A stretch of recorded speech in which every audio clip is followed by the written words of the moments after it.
¿Y si te dijera que el primer programador no fue un genio en camiseta en Silicon Valley, sino una condesa victoriana vestida de seda?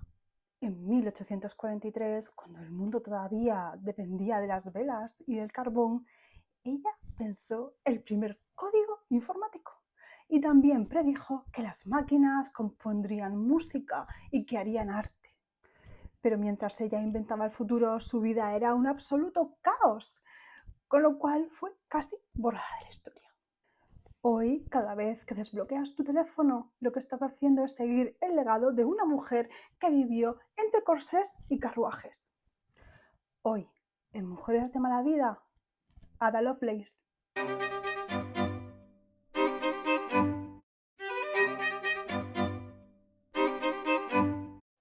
Augusta Ada Byron nació en 1815. Era hija del famoso Lord Byron, pero sin embargo, este abandonó a su madre cuando ella solo tenía un mes de edad y falleció cuando ella tenía 8 años, dejando un legado de escándalo poético tras su muerte. Su madre, Lady Byron, Annabella Milbanke, pues quería quitar toda esta locura de Byron de la cabeza de su hija. Así que desde los 4 años priorizó una educación exhaustiva en matemáticas y en lógica, frente a la literatura y, por supuesto, a la obra de su padre.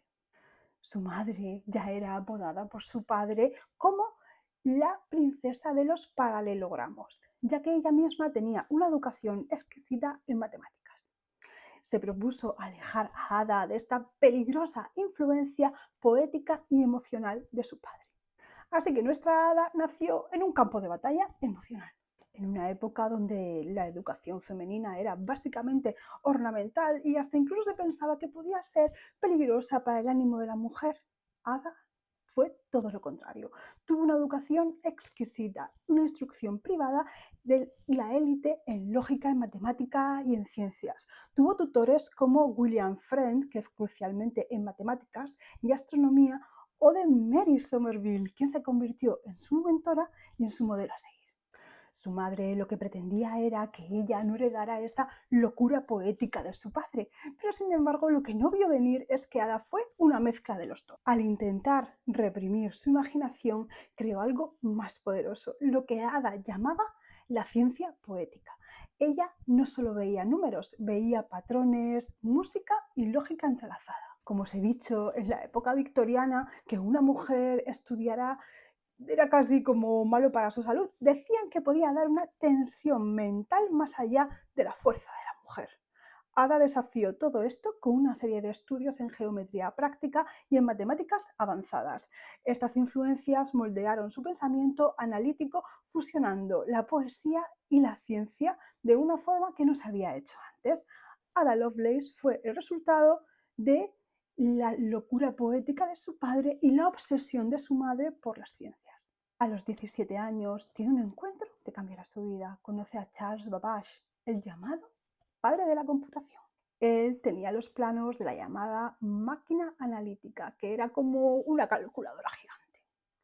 Pero mientras él pensaba en hacer cuentas, como ya sabemos, Ada estaba pensando en matemáticas y en poesía, y tuvo un momento de claridad. Citando sus propias palabras, la máquina analítica teje patrones algebraicos de la misma manera que el telar de Jacquard teje flores. Ada era un genio, ya que lo que entendió fue que si una máquina podía manipular números, podía manipular cualquier cosa. Música, imágenes, palabras, siempre que le diéramos las instrucciones correctas. Ella inventó el concepto de software antes de que tuviéramos el hardware. El encuentro con Charles se dio en 1833 y mantuvieron correspondencia durante toda su vida. Pero su punto clave llegó en 1842, cuando Luigi Menabrea publicó un artículo que ella tradujo del francés al inglés.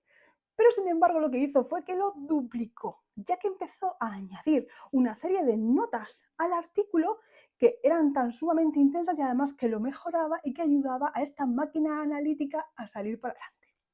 Para que veáis la relación tan cercana que tenía Ada con Charles, pues ella a sí misma se llamaba la sacerdotisa alta del motor Babbage y él le llamaba a ella encantadora de números.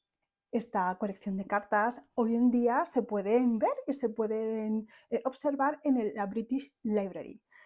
Y ya sabemos que Charles superó estas barreras del sexo a la hora de hablar de ella de tú a tú y además tener en cuenta todas sus ideas.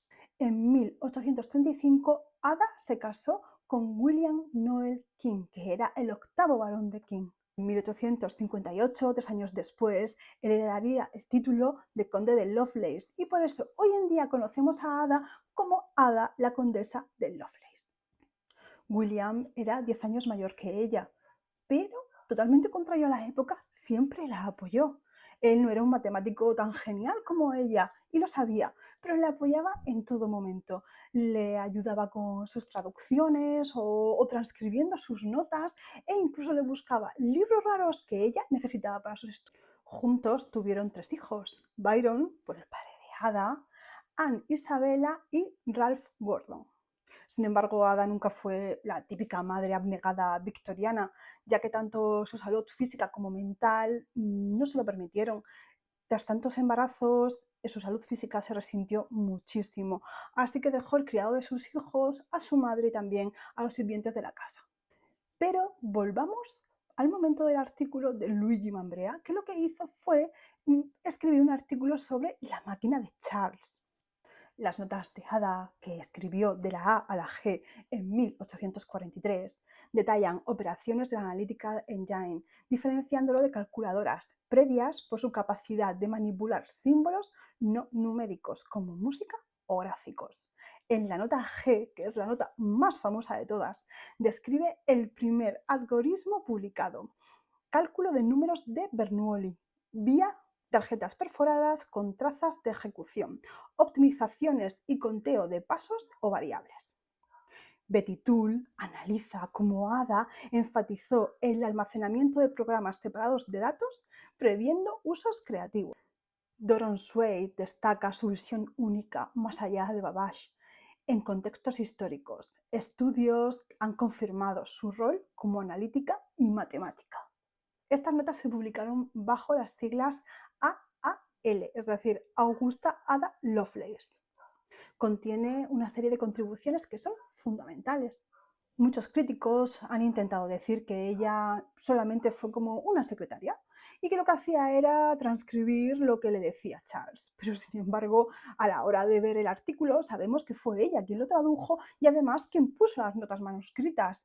Todas las ideas eran suyas, pero como sabemos, hubo una época en la que se intentaba disminuir o minimizar la aplicación de las mujeres a la ciencia. Imaginaos que los cálculos que hizo Ada cuando se quisieron pasar a un ordenador moderno eran tan precisos que funcionaban.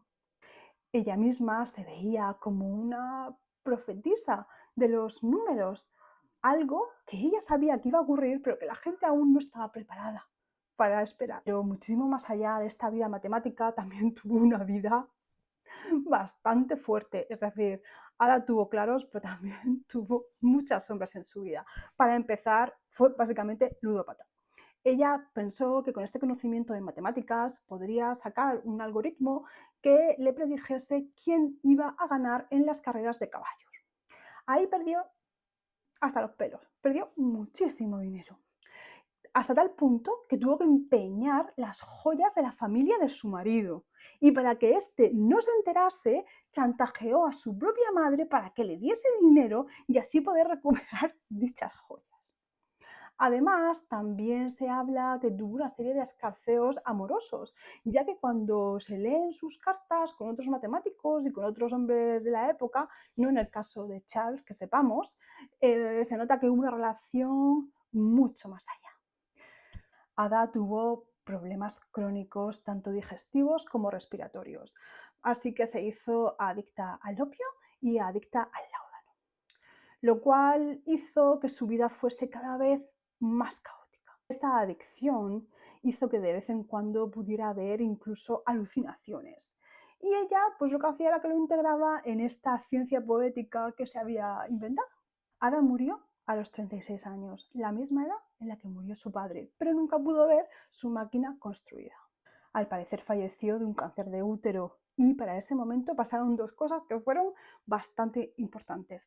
Para empezar, Ada pidió que la enterraran con su padre. Es decir, su madre había hecho todo lo posible para separar al padre de la hija y para que ella no tuviese esa influencia poética. Y cuando ella va a morirse, su último pensamiento fue, pues quiero enterrarme con mi padre. Que de hecho, ella está enterrada junto a Lord Byron en la iglesia de Santa María Magdalena en Hackney, en Nottinghamshire. Y el último hito de Ada fue que cuando estaba en su lecho de muerte, llamó a su marido. Le dijo algo, no sabemos el qué. Él salió escopetado de la habitación diciendo que la repudiaba y nunca jamás se volvieron a ver. Ada murió y su marido no estuvo allí. ¿Qué fue lo que le dijo? Pues solo podemos especular, porque lo cierto es que no lo sabemos. Su trabajo quedó oculto y olvidado. Quizá por toda esa vida que había tenido tan loca, la gente se olvidó de ella. Sin embargo, hubo un hombre que a lo mejor os suena, un tal Alan Turing, el del famoso test de Turing, el de la máquina Enigma. Él fue el que recuperó a Ada de la historia. Hoy no recordamos a Ada por ser la hija de Lord Byron, la recordamos por ser la arquitecta de la era digital. Es reconocida como la primera programadora de la historia, por describir un algoritmo ejecutable en una máquina. Su trabajo trascendió el cálculo numérico al prever aplicaciones creativas de las computadoras. La historia de Ada Lovelace nos enseña que la tecnología, sin un poquito de imaginación, solo es un metal frío. Ella no solo vio números, ella vio la capacidad de las máquinas para crear belleza. Es bastante irónico que una mujer que fue educada para ser una persona analítica finalmente fuera tan pasional y tuviese ese pensamiento tan poético. Hoy, cuando enciendes un ordenador o cuando le preguntes a una IA, piensa que todo esto está basado en los pensamientos de una mujer de la época victoriana que apostaba a los caballos, que luchó contra sus propios demonios y que por encima de todo imaginó un mundo que nadie más podía ver. Pero ahora me gustaría saber tu opinión. ¿Crees que Ada hubiese tenido el mismo pensamiento y la misma forma de ver la vida sin ese punto de rebeldía de su padre? Te leo en comentarios. Si te ha gustado ver la cara oculta de la historia y de la vida de Ada Lovelace, dale like, sígueme, comenta y activa la campanita para que te avisen sobre la biografía de la próxima mujer extraordinaria que nunca debió ser olvidada. Nos vemos la semana que viene. Adiós.